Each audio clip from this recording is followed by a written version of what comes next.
Hello, Tottenham fans. Are you ready to help us hit the incredible milestone of 2,000 subscribers? Join our journey by smashing that subscribe button and turning on notifications.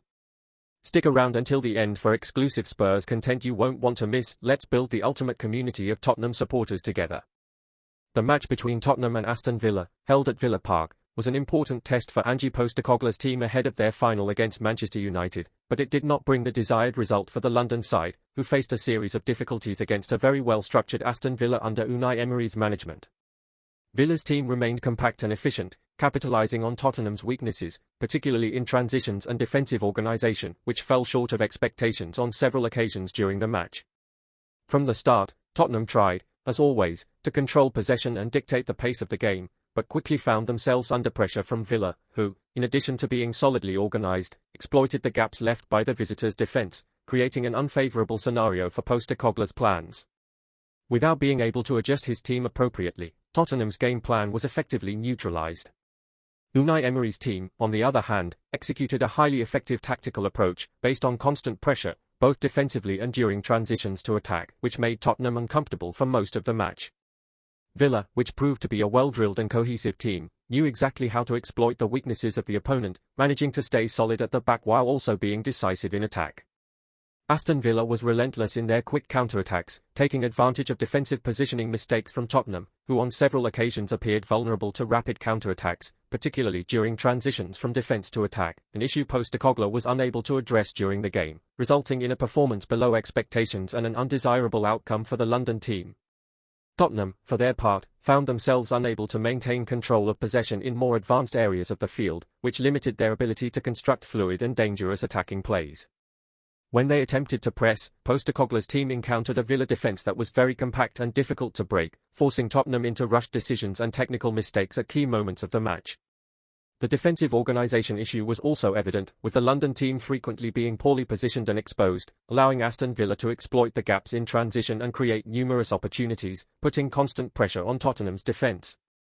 If Postecoglou's team doesn't improve its organisation in future matches, such lapses could become a worrying pattern, making recovery in difficult games even more challenging, as was the case in this encounter. Another factor contributing to Tottenham's underwhelming performance was the inability to adapt to the different phases of the game. When Aston Villa applied pressure to the London side, Tottenham failed to show quick or effective solutions.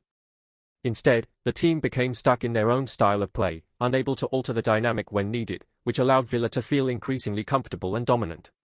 Furthermore, the lack of tactical variations throughout the match made it harder for Tottenham to react, as even after some adjustments from Postecoglou, the team still found themselves unable to break Villa's solid defence or neutralise their rapid transitions, which continued to be a major vulnerability during the match. Emery's team was highly effective in their approach, controlling key moments and exploiting the opponent's mistakes with precision, clearly showing that Tottenham needs to significantly improve their ability to adapt to this type of game.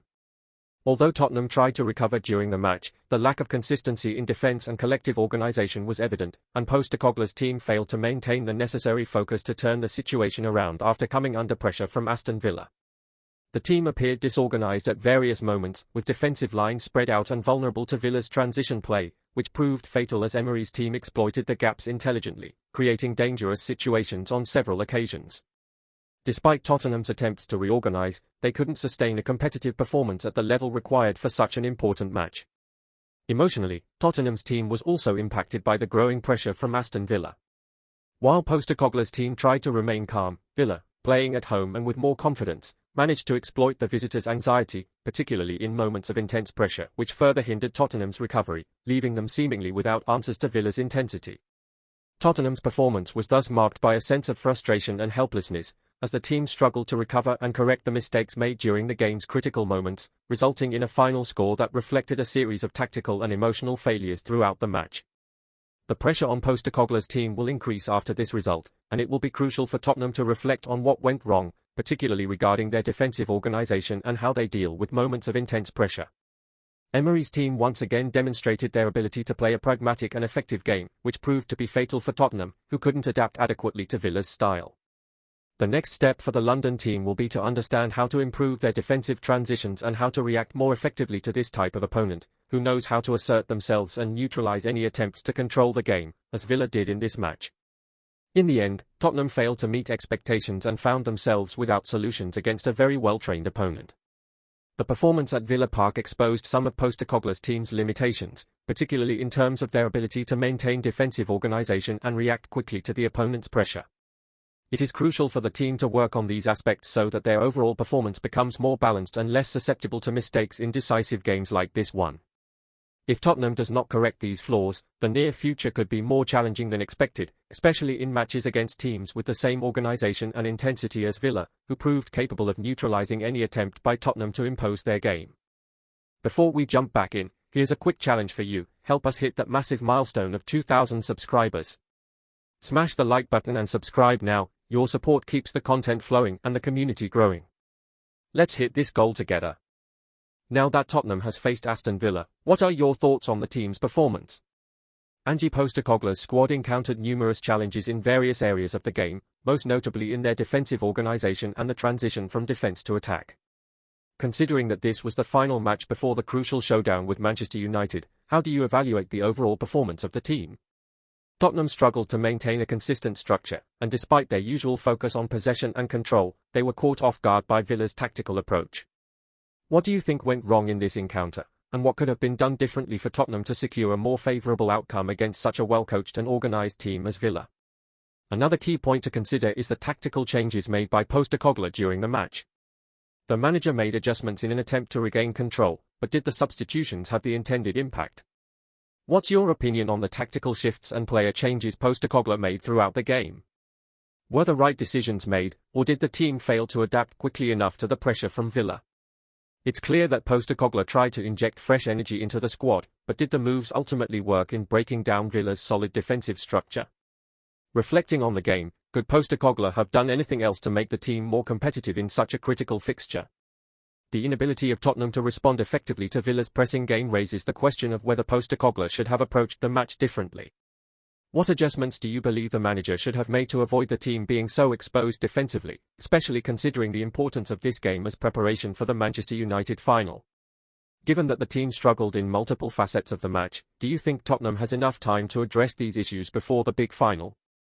Was this a wake-up call for Postecoglou and his coaching staff to reassess their game plans, or do you think these are issues that the team can easily correct in the lead-up to the final?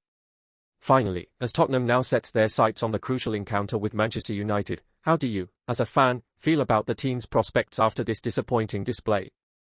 While the issues against Villa might highlight areas that need work, do you believe that the team has the necessary depth and tactical flexibility to overcome such challenges and put in a stronger performance in the final?